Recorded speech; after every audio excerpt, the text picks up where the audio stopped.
Hi, welcome to Laura's Fundora. Today I'm going to show you how I made these skeleton earrings. So fun! Okay, so I wrote out my pattern and I'm going to put it down in the description below so you can easily follow along. And I found these cool skeleton skeleton heads from Joann's and I used a coupon. Okay, so first you're going to start with the neck part. You're going to get one of those earrings hooks and you're going to string a small black bead with a larger black bead and then the skull head. Then you're going to string up 3 small white beads and then the spine part is 10 larger white beads. So you're going to go all the way through. You're going to create the tailbone part, which is 2 small beads, and then you're going to loop back up to the rib part, which is the it's actually the first big white bead. Then you're going to create the rib parts. So the first top rib part is 19 small white beads in a loop. Then you go down another large bead of the spine and do another row of 17 small beads for a rib, and it's also a loop.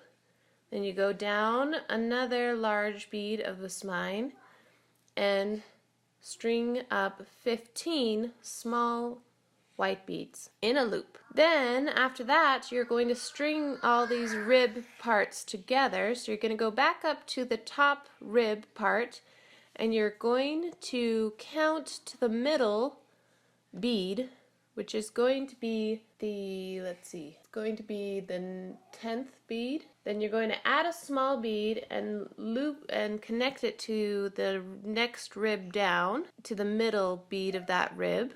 And then going to add another small bead and connect to the middle loop part of the bottom rib.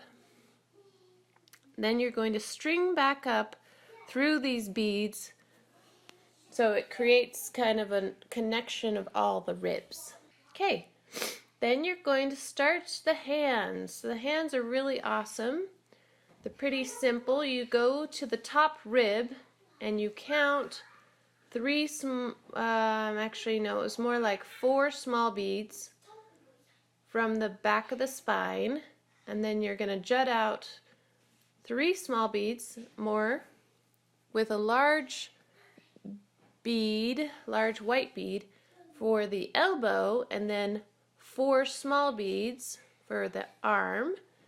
Then you're going to create the little fingers. You're going to add the hand. You're going to add a crystal bead, 3 beads looped back to the crystal bead 4 times to create 4 fingers.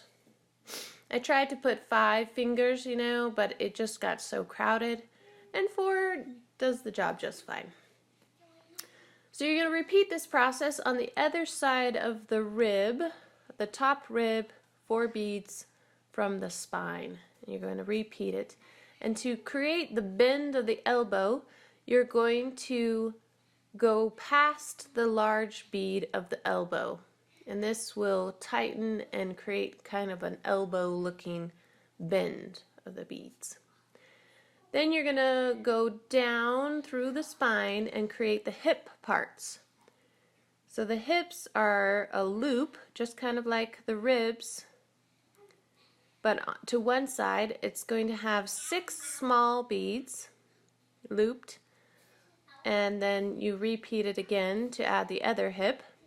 Then the legs are similar to the arms, except they have more small beads. So the legs are 7 beads, and this is 3 beads into the hip is where it juts out. 7 beads, and then a large bead for the knee, and then 5 small beads, and then a crystal to start the feet. And the feet are 4 beads and then looped back 3 times. So you got to do 4 beads and then go back to the crystal, 4 beads, and then back to the crystal, and then 4 beads. And then you're going to connect these feet together so it's kind of like a clump looking of beads. Then the last thing you need to do is go all the way back up to the rib part and create the heart, which is pretty easy. Go up to the top rib, just to the left side, have 2 large red beads and 1 small red bead. Loop them together to create the heart and attach it behind the top part of the rib. Tie with a really awesome knot and kind of secure the ribs. You can connect the ribs more to the spine so they're not hanging out and stuff, hanging around. And that's how you create a beaded skeleton earring. Hope you enjoyed this video, and thanks for watching. Please subscribe for more Halloween videos to come.